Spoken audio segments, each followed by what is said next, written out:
We're so done with new year, new you. This year, it's more you on Bumble.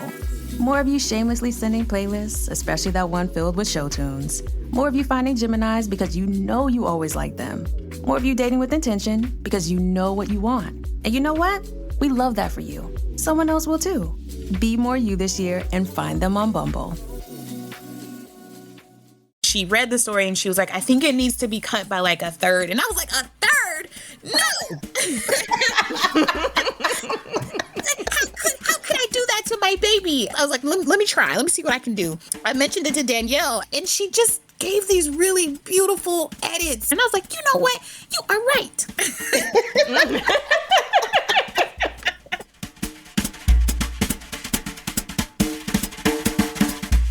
Hi, Deesha. Hey, Dawnie. And welcome, everyone, to Ursa Short Fiction, the podcast where we geek out on our favorite short stories. I'm Dawnie Walton, author of the final revival of Opal and Nev. And I'm Deesha Philyaw, author of The Secret Lives of Church Ladies. As always, this show is produced with support from you. Become an Ursa member today by going to ursastory.com/join. You'll get exclusive bonus episodes and you'll help fund future stories and conversations, like the one we're doing today. Deesha, what do we have in store for this episode? Oh, this is a treat. Our guest today is Destiny Birdsong, who is the author of the poetry collection Negotiations and the triptych novel Nobody's Magic, which was longlisted for the Center for Fiction's first novel prize, was a finalist for the Ernest J. Gaines Award for Literary Excellence, and won the 2022 Willie Morris Award for Southern Fiction. Destiny has served as a writer-in-residence for the Hurston Wright Foundation and the University of Tennessee, and she's a contributing editor at Poets and Writers magazine. She's currently at work on a second novel and a collection of short stories, and today we're talking with her about one of her stories in particular, titled The Jump, and how she went from signing a publishing contract with a literary journal for it to the story's publication online to having that story unpublished by the journal, all in 14 hours. 14 hours. Right. This is such a wild story, and it's one we think is instructive for other writers who find themselves not seeing eye to eye with an editor about their work. And the conversation that we have with Destiny is she's very transparent about everything that happened, and it's just so enlightening and so, as we just said, instructive about how and when to push back and how to have the courage to maybe completely pull something if you feel like you need to. Right. And I mean, I just imagine when I was first trying to get published, I think if I'd heard a story like this, I would have been like, is she, what? You can't say, because the idea is I just want to get published. I just want to get published. But I think what Destiny's story shows us is it's not publication at all costs. There's a certain amount of trust that we have to have in ourselves and faith in our writing community. And I think the story really empowers us as writers, empowers, I hope, newbie writers to know that we're not at the mercy of editors when our vision and their vision, when they don't align. And I think all of this really speaks to the integrity of your writing, of your piece, what you feel the heart of it is, and really trying to protect that through the editorial process. This is not just an issue of like a line here and a line there, but thinking about what's important to the story and making sure that wherever your home is for the story, that they are respecting that and supportive of that. Mm-hmm. And full disclosure, The Jump is a story with sex scenes, and that was part of the issue that Destiny faced with this publication. So we'll get into that delicate subject as well. Talking about the tenuousness at times of writing about sex and why some writers are hesitant to do that. Yeah. So we'll get into that and so much more. All right, let's get into it. And now, without further ado, here is our conversation with Destiny Birdsong.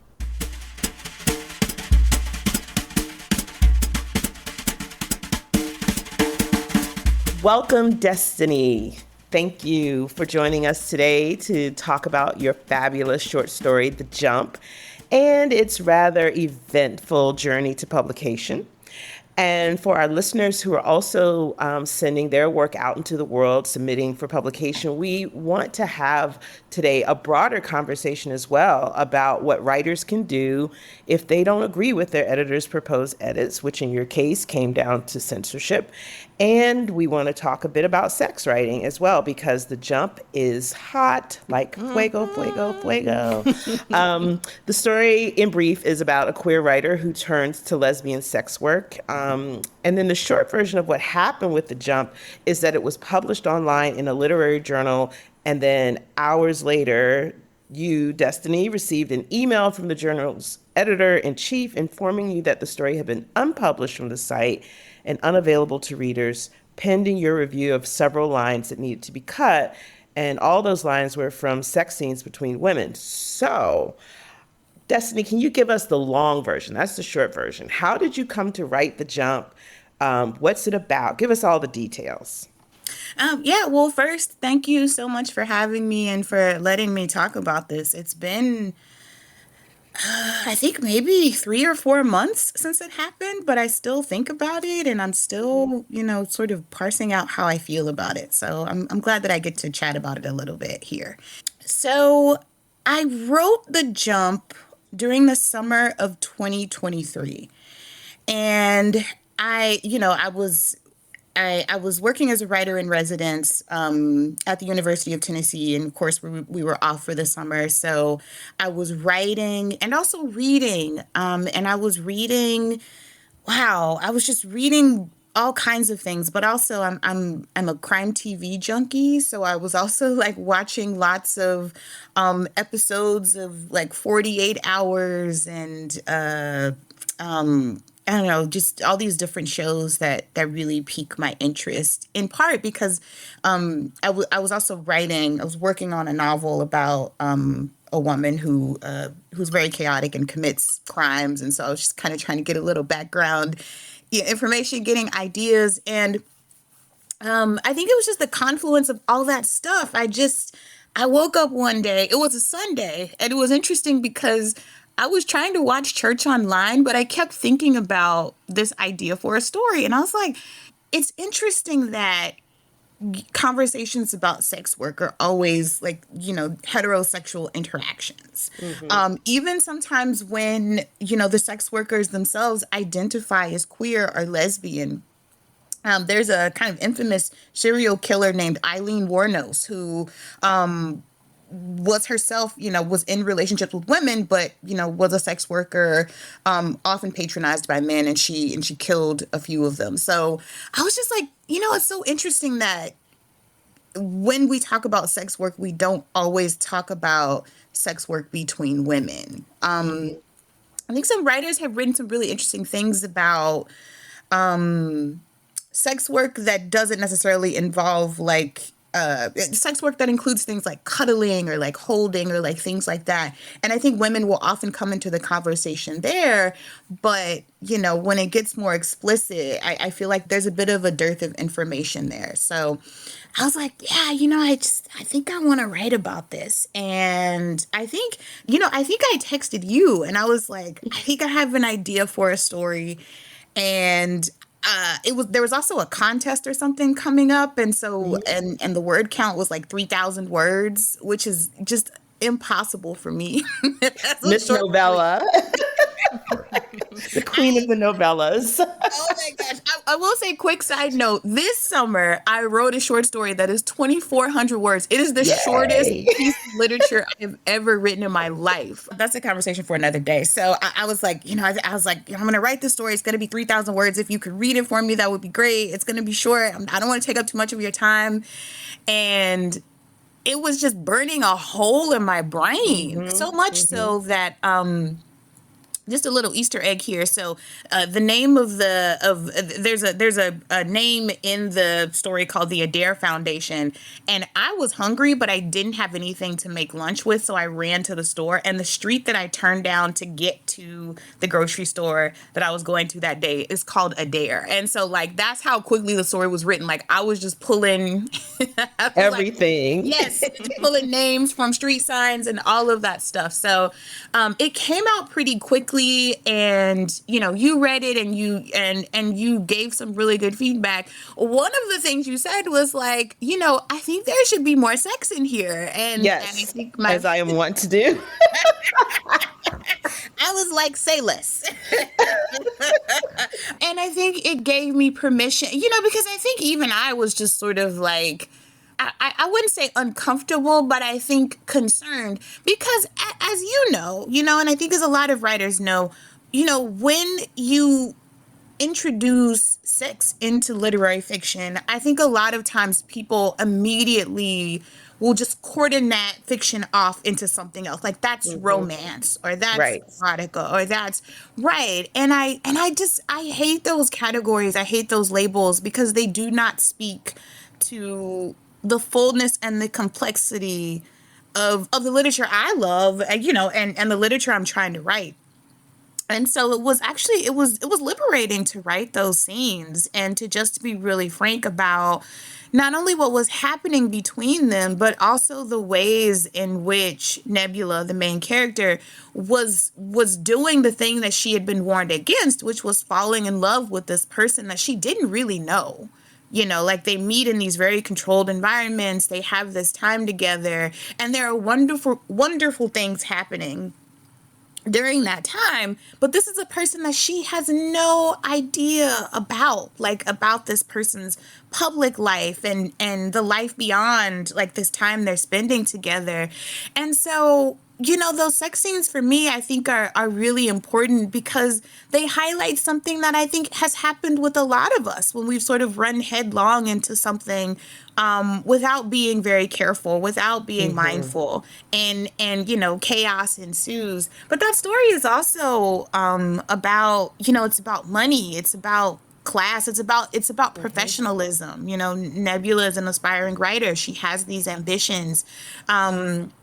And she's pretty casual about them, but she still wants more things, and that's what draws her into the sex work. So, it's so funny. I think, the journey of what happened to the jump was so much about the sex, but I'm like, the story is actually about a bunch of other things, So like many things. Yeah, like, the sex scenes are great, if I do say so myself, but there are so many other conversations that are running alongside the physical relationship between the two characters. That's so fascinating. And so, Destiny, when you finished this story and you were ready to send it out, how did you determine where you wanted to submit the story? And then can you take us through what happened when you sent it out on submission? Sure. So, I will admit that I follow the rules of one of my grad student professors. Is a poet named Rick Hillis, who was a really great professor, and he would tell us, you should paper the universe with your work. And I think that, I think that sometimes our mentors give us advice that is rooted in their own privilege, but I think that sometimes that's actually useful. Rick Hillis is a white man, and I think that his instructions for us are rooted in that reality that he can do that, and he was doing that, and it was working for him. And so, I don't know that I paper the universe with my submissions, but I do tend to shoot my shot. I'm like, well, the worst thing they can say is no. I've been told no before many, many, many, many, many, many times in life. Sometimes it hurts, sometimes it doesn't, but I always get over it and I try again. And so when I started sending it out, one of the things I was looking at the places that I was sending it to and thinking about whether or not it fit. But I was also very aware of, the thing that inspired me to write the story, which is I didn't necessarily see a whole lot of stories like this, like, out and about in the world. I cannot say that I'm reading every single journal that exists, because there are many of them. And I actually learned about a few, in the process of this story's journey. Learned about, journals run by queer Black women that, welcome, stories about queer Black women. And so I really, but at the time, not knowing that all of those places existed. I sent it to the places that I wanted to be published in. And that had word counts that were amenable to my verbosity, because the story ended up being maybe like 7,000 words, maybe like 6,000 words. So that actually cuts out quite a few places, right? So there are a handful of places that either don't have word limits, or that have word limits that could take my story, that could fit my story. So I was sending it to those places, and so many of them sent back, tiered rejections, which are like, we think the story is great. It's not a good fit for us. And I was happy to read through the lines there. I don't know if the nature of the story, the premise, the scenes were the thing that made the story not a good fit. But if that was the case, it was okay. I didn't take that personally. I was like, that's okay. Like, it's going to find its place, Right. I'm also a poet, and sending out poetry, it does feel like a crapshoot. And sometimes you'll send out, a collection of 5 or 6 poems, and it's the poem that you think is the least likely to get picked up. Is the one that gets chosen. And so, sometimes I'm just like, okay, well, that's okay. It'll find its place or whatever. And so I just started sending it to different places. The journal that ultimately picked it up the first time, I sent it there because the jump was slightly over the word limit, but not by too much, maybe by like 100 words. And so I thought to myself, that might fit. If they're really strict about word counts, they might say no, but maybe there's something that I can cut. There's like a sentence or two. And so, I'll just do it, just to see what happens. And I don't remember when I sent it. It took a while, but it got picked up actually shortly after I'd sent it to another place called The Rejoinder, which was having like a pride issue. And so I thought, it might fit there. So I sent it there, and then it got picked up from the other place. And then I had to email them and say, hey, the story is no longer available. And they were like, oh, no, that's so unfortunate. We didn't move fast enough. And that made me feel good, because I was like, well, wow, it went from like no bites to 2 bites, which is kind of fun. But it was around May that it got picked up. And I think it had been out for like a few months. And I'd still been just sending it to other places just to see what would happen. Yeah. And then you shared with us that after this journal that did accept this story, once they accepted it, there was just radio silence, right? For months. And then out of the blue, they send you a contract. Yeah. So it actually got picked up on Mother's Day. And I remember reading the acceptance and thinking like, wow, like who's working on Mother's Day? Like, that's pretty wild. That's how hot your story was. They needed it. I was like, that's wild, but great. It's finally found a place. And so that was, I want to say like May the 8th or something like that. And then for the next several months, I just didn't hear anything. I actually ended up publishing a different story with The Rejoinder, and doing some more writing over the summer. And I can't even remember if I sort of thought about it, but I did think to myself, like, yeah, sometimes journals are just like that. Like, it may take a while. There was the way the acceptance was worded actually gave me the impression that it might take a while. It was just like, we just want to let you know that it's gotten picked up. We will circle back for more, we will circle back with more information. And so I was like, yeah, they may be like really behind. I've read for journals before. I know sometimes the workload can be overwhelming. People are doing it as volunteer work. And so sometimes they just can, they get to it when they can. So it had been a few months, and I was kind of thinking like, wow, this is taking a while, but that's maybe just kind of how it is. And then at the end of August, I woke up. So full disclosure, when left to my own devices, I am very much a night owl. If I don't have to be awake in the morning, I'm up at night.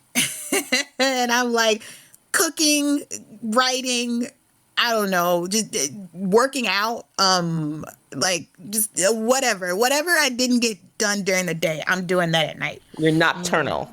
Yes, and it's been that way my whole life. I have a friend who goes to bed at like 7:30 at night. I don't understand her brain. I'm like,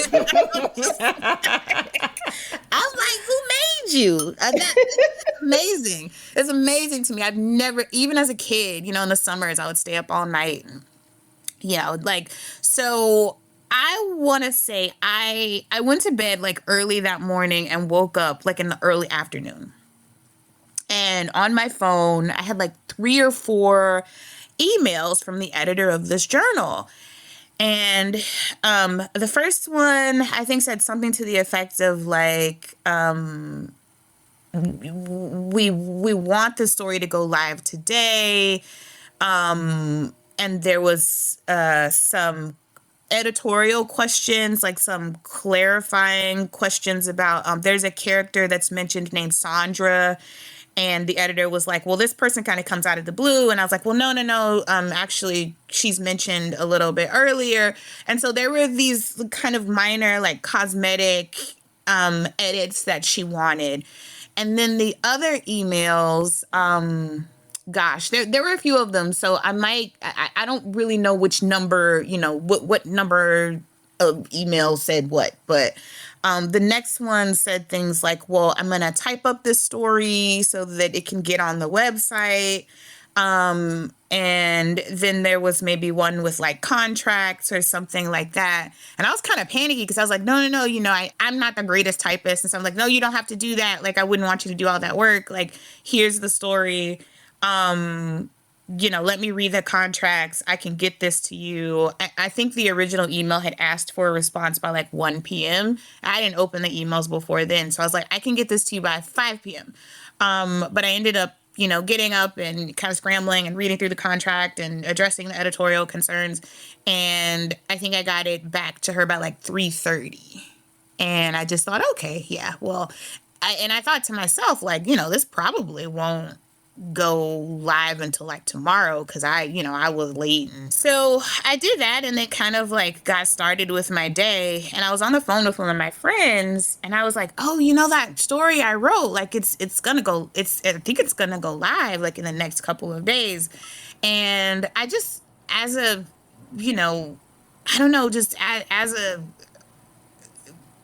general practice, I just checked to see if it was live already, and it was. And I thought, like, wow, like that's really cool. And so I wanted to share it on my platforms because I love the story. Like I love, I am kooky and I think about my characters as like separate people from me. And so like, and I also have crushes on them. Like I don't know, it's probably like a diagnosable thing, but I think about them as people. And so I love introducing those people to other people. I'm like, I really love this character. She's so chaotic. She's this, she's that. I don't think about them as things that I made. I think about them as like friends that I want to like bring into the world. So I was really excited about it. And I posted about it on Instagram. And just kind of like left it at that. That may have been maybe, I don't know, like 7 or 8 in the evening. And, I just kind of did it and put the link up so people could go to it and read it. Cause I wanted people to check it out. And, up until that point, it was one of the shortest stories that I gotten picked up. So I was like, yeah, folks can just, it's Friday night, if they got nothing to do, you could take an hour and read my story. And so I did that and just kind of, didn't think too much about it for the rest of the night. But of course, I'm me, so I'm up and it's maybe like 4:00 in the morning on like Saturday morning. And I think I was journaling. And I picked up my phone for something. I wanted to like look up a word or I don't know, just like Google something that randomly came to mind. And I saw that I had an email. And I was like, oh, okay. And so the email was very brief and it said, we may need to edit your story, more on that soon. And I typically try not to respond to people in the middle of the night, even though I'm up in the middle of the night. One of the reasons I love Gmail is because you can schedule your replies. Right. Love that. So Yes. I tell people, if you get an email from me that's like that I sent at 8:00 in the morning, please know that I am sleeping and that email was probably written at 3:45. And so this was an email from the editor-in-chief of that publication, right? Okay. It was, and it was like, we may need to make some changes to your story. More on that soon. And typically, I don't respond to people in the middle of the night. But in that case, I did. I just said, thank you for letting me know. I'll be interested to see what those changes are. And then about 10 minutes later, she emailed me back.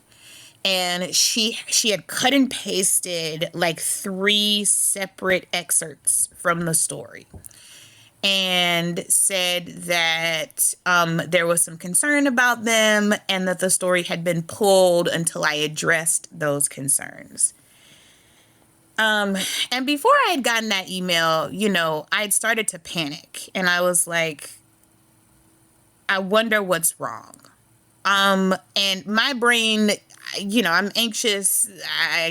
So my brain is like skipping like 10 steps ahead. And so I was trying to like reel it in. I was like, you don't know what the problem is, Destiny. Like, don't jump to conclusions. But there was like a very small, very quiet voice that said, I think you know what this is about. And I was like, all right, but I will wait to see what the reply is. And then I got that email. And all of those excerpts were from sex scenes between Nebula and Seth, which is who's her client. And it's funny.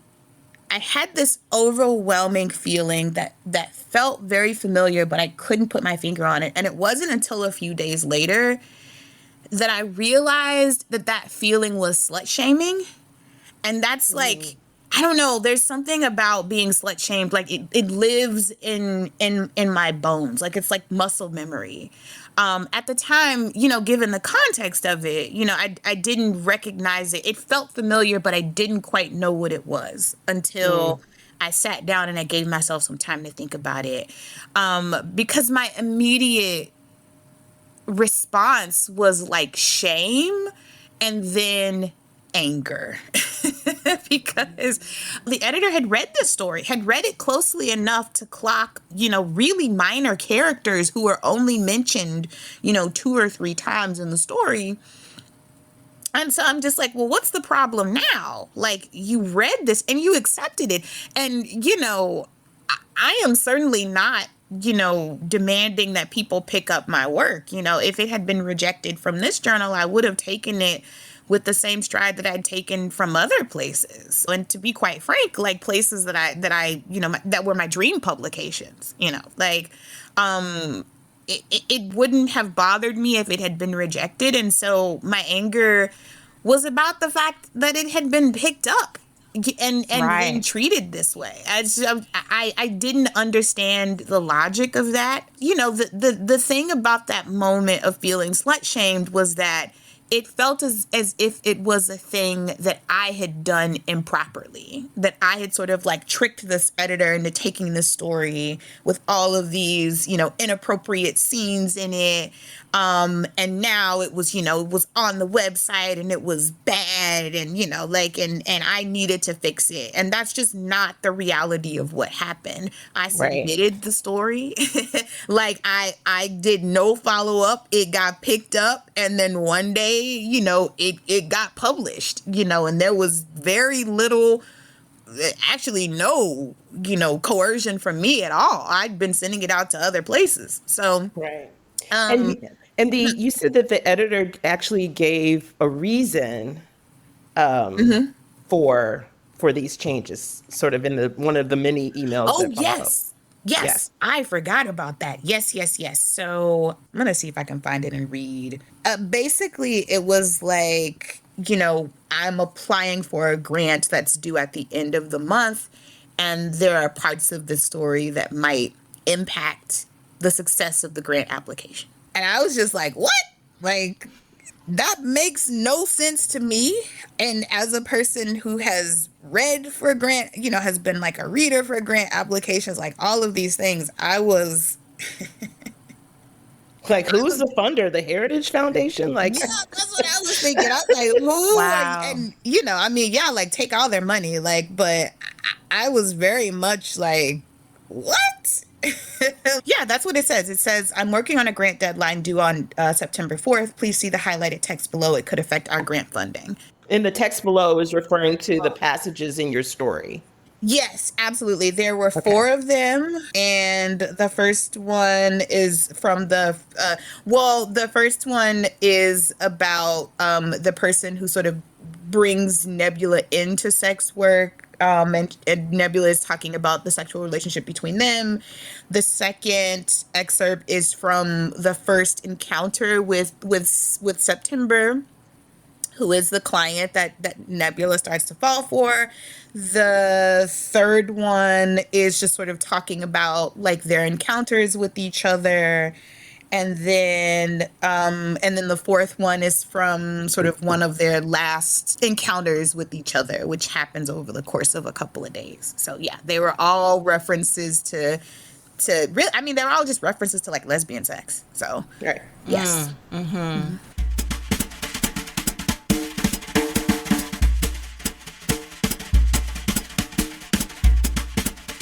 And I wonder, Destiny, you talked about, of course, the anger you very rightfully felt and the confusion over what happened between, like, in the course of these few hours that, like, changed everything.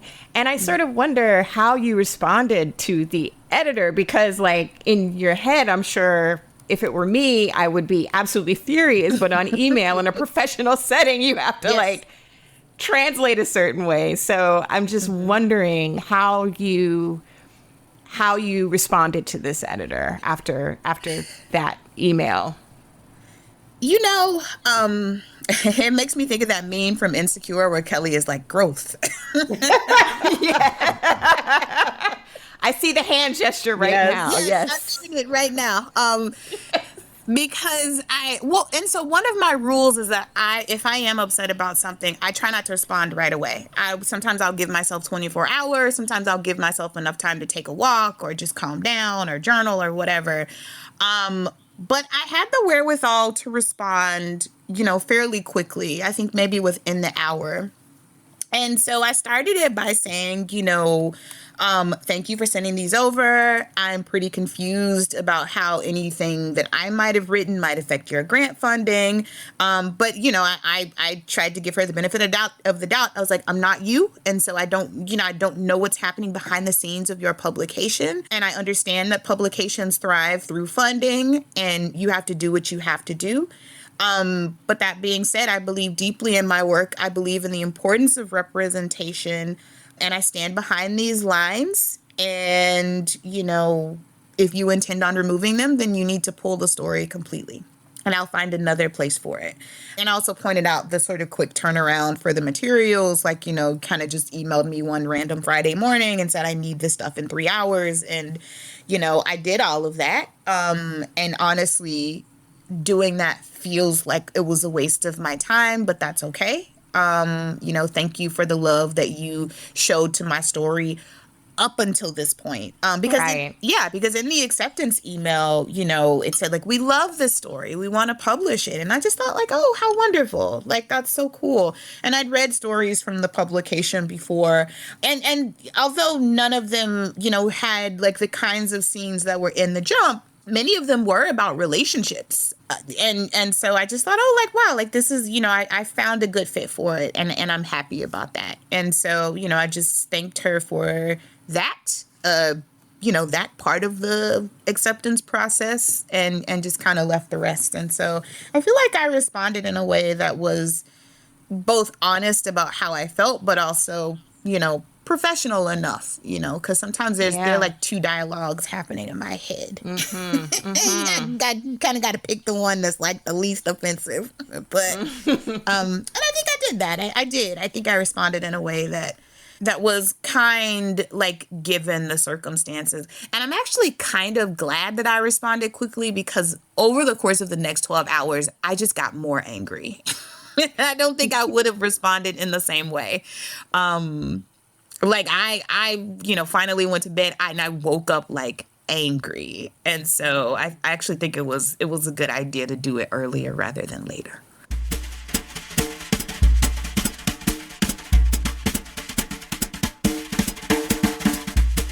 And there is a happy ending to this story.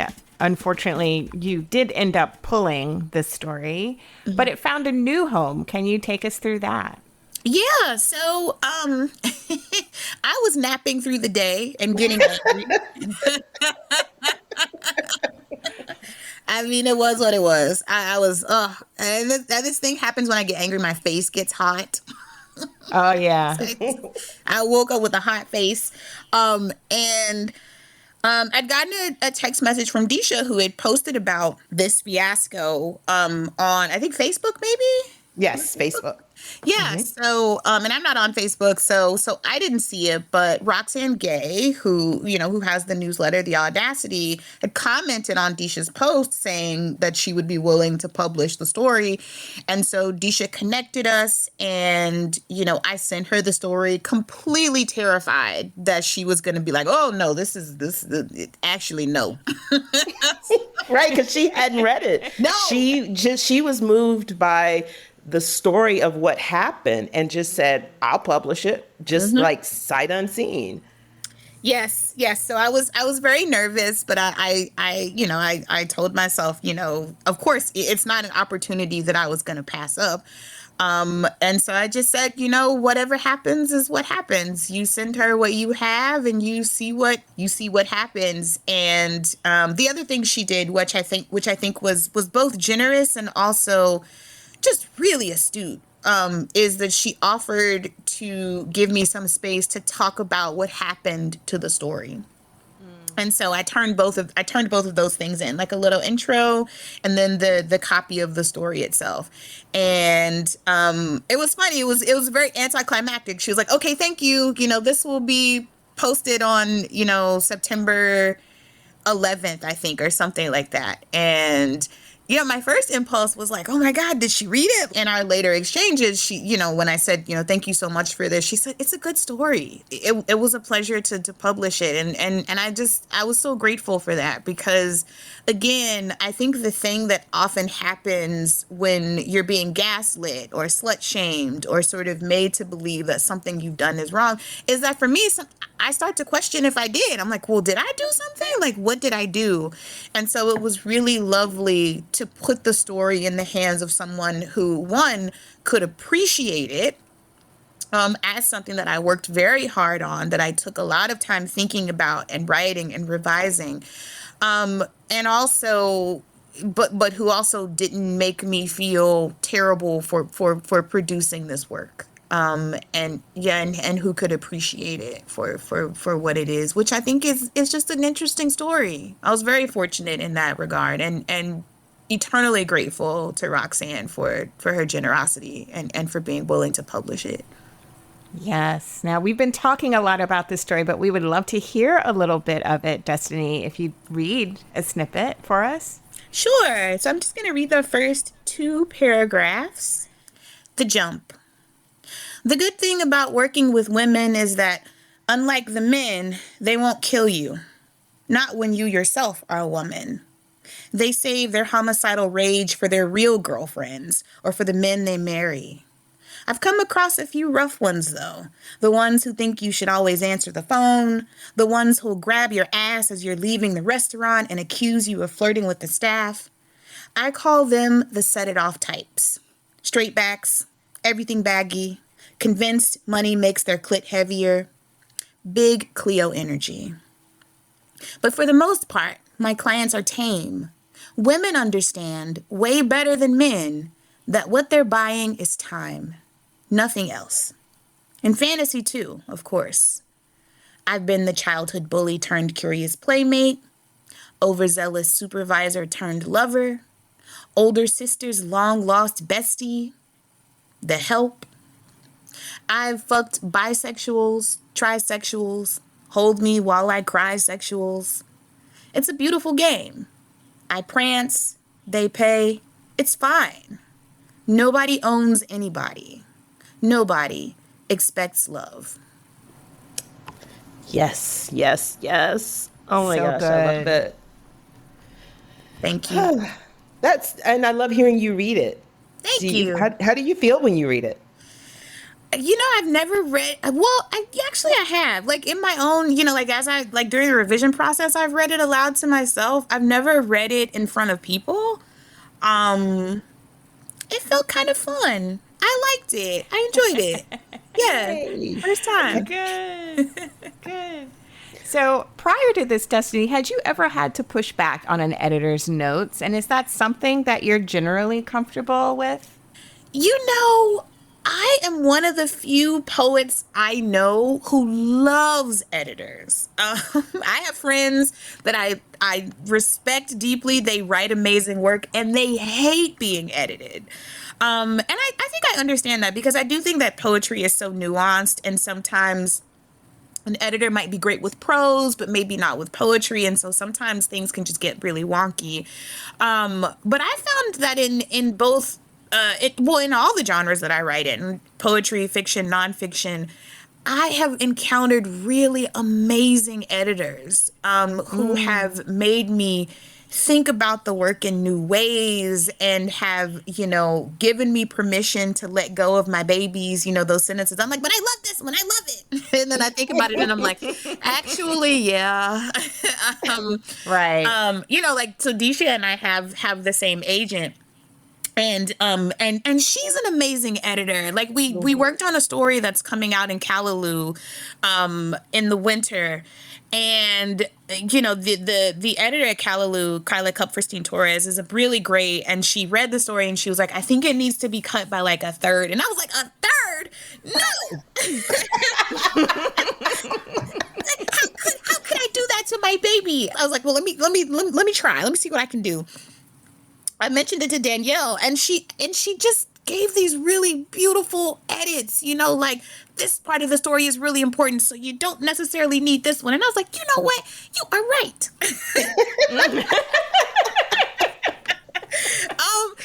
And so I have found my experiences with editors to be just really wonderful. And that's not to say that there aren't things that I haven't pushed back on, there are times when I'm like, well, actually, I do think this is really important because of X. And we've always been able to come to a consensus about what needs to be done for the story. And so my experiences have always been really good. Yeah, I've never encountered anything like this before. But honestly, my suspicion is that it's because I have never written as overtly about queer sex as I did in that story.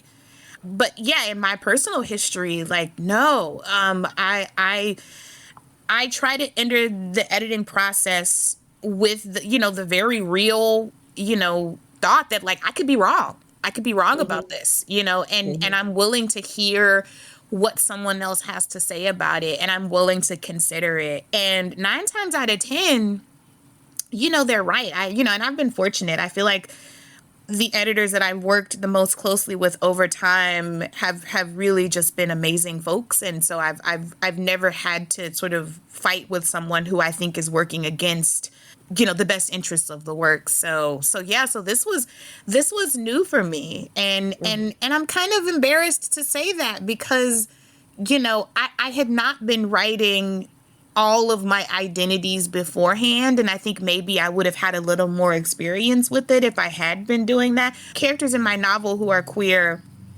the scenes between them, the sort of, same gender scenes between them and other characters were not as explicit though. And so the story is new for me in that regard. And and that particular experience is also very new. I've never had a story pulled completely unexpected and encounter that I had not had anything close to beforehand. So like you, I've had great experiences with editors and the exceptions are, I can count them on two fingers, really. Yeah. And there's one where basically the editors are trying to do a racism, and so I killed the story in that situation. And so, Donnie, I'm curious, have you ever killed a story as a writer? I know you've also been an editor, but as a writer, have you ever killed a story or pushed back on an editor's notes?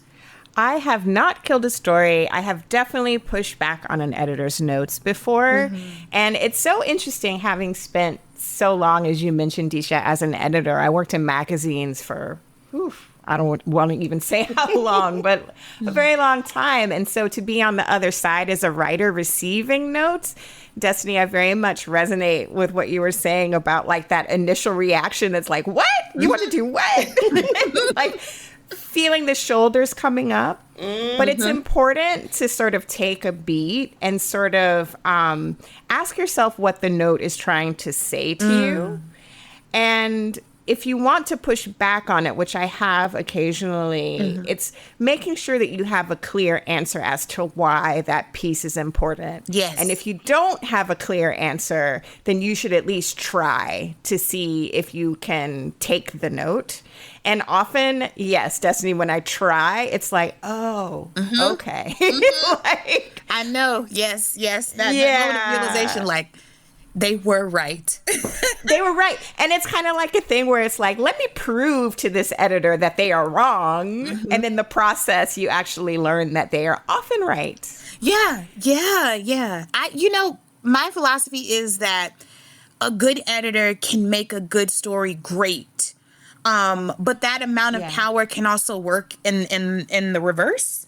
And again, I will say that in this case, this was the first time that I'd really ever experienced that. But yeah, there's so a good editor is just, it just makes you see something in a different way. And and even after that initial like, oh word, they were right, I'm so grateful because I'm just like, wow, yeah. Like, look at this person's investment in this work and look at what they've done to make it that much better.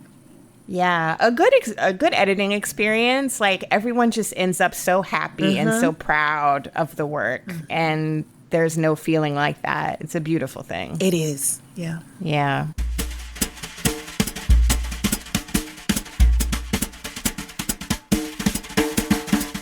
Destiny, what do you hope that other writers will take away from your experience with The Jump?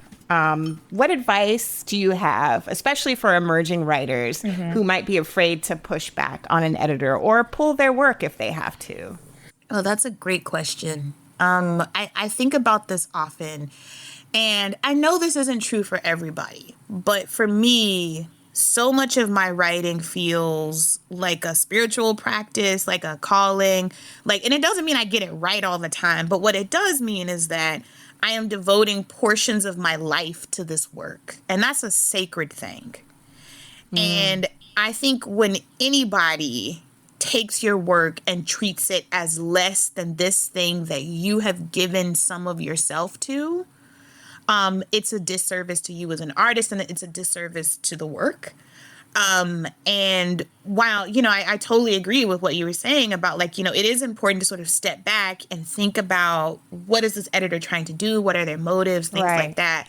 I think when you come to the place where you realize that perhaps your motives don't align, or perhaps what is happening to the story is not, true to your ethos, to the vision for the work, it's okay to walk away. I think, and I'll say this personally, that's a hard thing for me to do in a lot of situations. It's hard for me to walk away from things that feel logical, that feel, practical. But sometimes you have to. Sometimes you do. It's important to publish. It really is. But I think that anyone who is willing to hold your work for ransom with publication sort of dangling in front of you like a carrot, and is sort of trying to force you to do things that go against any of the stuff I've mentioned before, that's really nasty work. And I think for the sake of my own work, I had to walk away from that without knowing. And sometimes you have to do it not knowing what's going to happen in the future, not knowing where the thing is going to end up. Which is why I think it's a really important decision that should be made, very consciously, right? Not like a trigger reaction or anything like that. But sometimes you do. Sometimes you have to walk away from a thing with the belief that what you have made and what you have worked on and what you have given some of yourself to is going to find its place, and it's going to find its editor, and it's going to find its home. That's a hard thing to do, but I have found it to be incredibly necessary. And the times when I have listened to that part of me, that instinct, that really deeply rooted understanding of what's happening, I've always been right. And I say that as a person who is not often right, but like that instinct, that deep-seated stuff, yeah. That's where the truth is. And so I think that that's just a really important thing to keep in mind. But again, I do want to emphasize the importance of listening and thinking and considering. In this case, though, nothing about that exchange felt considerate. If it had happened before the publication, it might have been something that I would have entertained. But the series of events it was very chaotic. It felt very manipulative, to be honest with you, and everything in my body was like, absolutely not, no. Yeah. You're reminding me of something Christina Sharp said in a profile that Jay Wortham wrote of her in the New York Times recently. And she said, there's criticism that is meant to help you, and there's criticism that is meant to stop you. And you have just given us a master class on the difference. And if there's just one more piece of advice maybe you could give for writers who, your experience might give them pause if they're already nervous about writing about sex in particular. Because as you mentioned, that as soon as there's sex scenes, we risk people categorizing our work somewhere else than we intend, or somehow it's less serious or not literary. Culturally, we can still be squirrely about sex and queer sex in particular. So what advice do you have for writers who might have those concerns? Also a good question. I think I'm still unraveling all of this in my own brain. Because so I'm Christian, and I but I'm also like queer, and I don't know. I think I often tell people, if you ask your average evangelical Christian what they thought of me, it was just like, oh, she's going to hell, which is fine. Because they don't get to make that decision. They just have an opinion. That's right. And so even now, sometimes I think, initially when the story got pulled, and I think, I was sort of waiting on the response from Roxane, I was just thinking to myself, am I a bad person for writing about this? And the answer ultimately that I came to is no. Sex is part of the lived experience.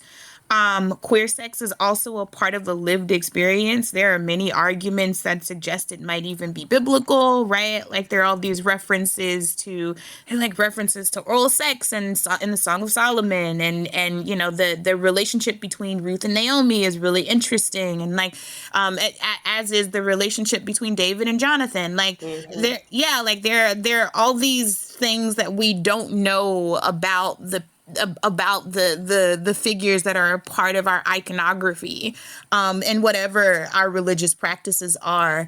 And so I think that for me, the thing that I am often thinking about when I am writing is, where are my impulses leading me? Because sometimes it's just you're just following a path. I don't often start writing a story knowing how it's going to end or where it's going to go or all of the things that are going to be in it. If the characters are taking me to a place, I'll go. I'll go and I'll see what happens. And if it works, it works. If it doesn't, it doesn't. I have this story that I often tell folks in interviews about Nobody's Magic, which is my novel. And I started the second part of the novel with this mother and daughter who are just the best of friends. So I'll just say a quick aside. My PhD dissertation is about traumatic mother-daughter relationships in Black women's literature. So I started that story I'm going to write about some healthy like some healthy relationships between mothers and daughters. This is gonna be great. And I wrote like the first scene, and I got up to eat dinner, and I heard a little voice say like the mom is supposed to be dead, and I was like, what? No. Oh. What about my healthy, I made a deal with myself, and I said, tomorrow I'm gonna write for an hour, because I would work on it for like an hour or two at a time, and I was like, I'm gonna write as if she's dead. If it works, it works. If it doesn't, it doesn't. And I went, I sat down the next day and I started writing, and it worked. And so I think for me, it goes back to, my characters. I don't think about them as extensions of myself. I think about them as individuals, and that means that they have to have autonomy. And so, right? And so if my character is a lesbian sex worker, like, how do you not talk about sex? Right. So I think that, I wish we talked a little bit more about instincts in writing, but it's also such a nebulous terrain, it really is something that is idiosyncratic, and you hone it alongside your craft and like all of those things. But I think what I would say to writers who feel squeamish about that is, like, when you are sitting down with a page, the only people that I like to have in the room are me and the characters, right? And there are times when the characters are driving the boat, and so if that is what's happening in the moment, I'm going to let it happen, and I can go back to it during the editing process, during the revision process. Again, I can listen to my own instincts. I can listen to, the instincts of a good editor, and through that process, you'll come up with something that works for you, that works for that, you know what I mean? So I really do think it is believing in the power of the stories that you want to tell, believing in the power of in the autonomy of your characters, believing in the people that you work with, which is, I'm also very careful about who I share my work with, and who gets to put their hands on it. I'm very, I'm very, I wouldn't say protective, but just, very, I watch how people do things, and I determine whether or not my work is safe with them. And so through that, it's a process. And sometimes what you start off with is not what you end up with, but I do not self-edit before it gets on the page. I used to be horrible about that, by the way. Like as an early career poet, I would come up with these ideas and be like, that's dumb, and I wouldn't write it. And maybe in the middle of 2015, I made a deal with myself. I was like, whatever idea you come up with, you have to write it down. It may never see the light of day, but you got to write it down. And I think that was the start of me. That was the start for me, for writing about things that I was afraid to write about, writing about things that made me uncomfortable. But I'm grateful that I made that deal with myself. And I think that that's kind of the start of it. And then just sitting with yourself, sitting with your work, working on your things, getting the feedback you need, being willing to entertain the idea, even if it doesn't pan out, being willing to play, being willing to be curious, being willing to surprise yourself, or letting your character surprise you.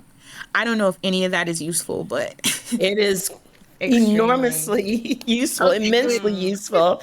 And we are so grateful that you made that change too, because it gave us the jump. And not only is it just a fabulous story, to read as a reader and as a writer, but it also, I think, it is and will continue to encourage other writers to take that leap and to make that change that you described. Yeah, I really hope, I don't know that it's like my job to do this, but I really hope that I think maybe in some ways we are, but I really want us to start moving away from the ways things are sort of cordoned off into separate genres. And I also feel like there's a very, I think that gender also plays a role in that. I think that literature written by people who are not men are much more likely to be dismissed by those terms.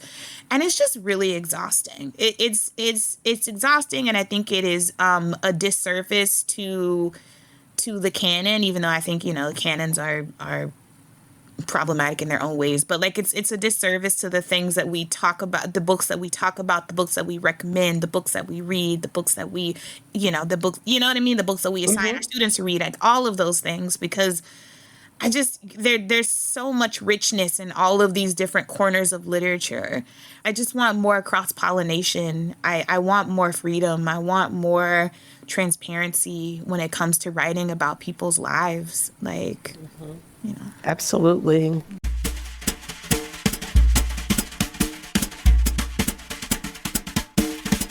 Destiny, you said, I wish we talked more about instinct. So let's talk more about instinct. And because when I heard you say that, I was like, following our instinct is the opposite of gatekeeping. Because if we can have all these rules that really tell us to ignore our instinct, and that sort of continues the status quo of who's publishing and where and all of that. But talk about what happens when we follow our instinct as writers. Oh gosh, you know, I can only speak for myself, but it opens up worlds. Okay, so, you know, I went to grad school initially in the doctoral program, but ended up, you know, working on an MFA and finishing. And I finished in like 2012. And so I was just kind of like screwing around. Yeah, I wasn't really writing or like doing anything. Just kind of working my job and getting into trouble. And so in early 2015, I was diagnosed with an autoimmune disease. And I think that the thing that it made the clearest for me was that I had very little control. I had much less control over my life and in some instances how I was perceived than I thought I did. And I think that that ultimately bled into my work because I'm a Cave Canem fellow, and, you know, at Cave Canem, you have like 3 different retreats and you work with different people every day. And I was there one year, I want to say it may have been 2013, and we were workshopping one of my poems, and Toy Derricott, who's one of the co-founders of Cave Canem, said, I don't think you're telling us the full truth in this poem. And I was thinking to myself, like, you right. Because I don't want y'all to know. But I think, you know, getting sick and getting diagnosed, I'm just like, I don't have control over how I'm seen. And so maybe I can start to write things without trying so hard to control the narrative, trying to control the perception. And it just opened up something for me, like my poetry changed. I don't think I would have started writing. I certainly would not have been writing nonfiction, because then I got to tell you stuff about myself and my life and the things that have happened. And I also don't think it would have allowed me to write fiction, because it just took like the training wheels off of my work. And it just allowed me to write about things that I thought might change people's perceptions of me if they read them. And I think it also allowed me to operate instinctively, right? Because, yeah, there's a kind of gatekeeping that comes when you're trying to be perceived in a certain way, or when you're trying to write toward a zeitgeist, or you're trying to sort of impress your professors or your workshop leaders or whoever, right? Like that too is gatekeeping, like you said. But I think for me, when I got to the point where I was like, I don't have any control over any of this, like not even, you know, in some instances, like not even my own body. Why don't I just do what I want to do, or do what comes, and like just see what happens? Because at that time, I mean, I was being over dramatic, but I was just like, this is terrible, you know. So like the worst has already happened, which is not true. You know, I had a lot of issues about, there were other things happening that were causing me to think along those lines. But once I let go of that, yeah, like just so much, like genres opened up for me, and conversations in poetry opened up for me, and ideas came, and I had the wherewithal to entertain them, because I wasn't trying to be what I thought was expected of me. And it often makes sitting with my work like more spiritual, because it's just that like quiet place where it's just me and my ideas. And I try to keep the stakes really low. Like, you know, you can do anything in this hour, and it might not work, and you can come back tomorrow and you'll do another hour, and it'll be what it is. I guess, you know, I think sometimes people are really interested in like how to hone those instincts. And I think it is just setting aside time to spend with your thoughts, with your ideas, with your work. Because those instincts show up in different ways for different people. Like, I've got my way, you got your way, Dawnie's got her way. Like, it really is an idiosyncratic thing. And that's why I think of it as such a spiritual thing. Like, I think, like, God shows up for all of us in different ways, and so does inspiration, so does creativity, so does art. And really, I think the constant is just being able to spend time with the ideas, with the creativity, with the art. And it don't got to be all day. Like, when I was in grad school, someone told me that you get about 4 good hours of writing time, and like after hour 4, the quality of the work goes down. And I found that to be true. And sometimes it's more like 2. And sometimes all I've got is an hour. And sometimes amazing things happen in that hour, way more than I thought would happen in 60 minutes, right? I think that's sort of step 1 there. But the possibilities of it are so endless, so fruitful. That's great. Thank you. That's great. Well, Destiny, thank you so much for joining us today and sharing your experiences and wisdom so that other writers might be encouraged, empowered, all those beautiful things. Thank you. Oh, thank you for having me. This has been so fun. And thank you, everyone, for listening. If you like what we're doing at URSA, share this podcast with your friends. And if you'd like to support us directly, become an URSA member by going to ursastory.com/join. You'll help fund production of this show and keep us going. We'll see you next time.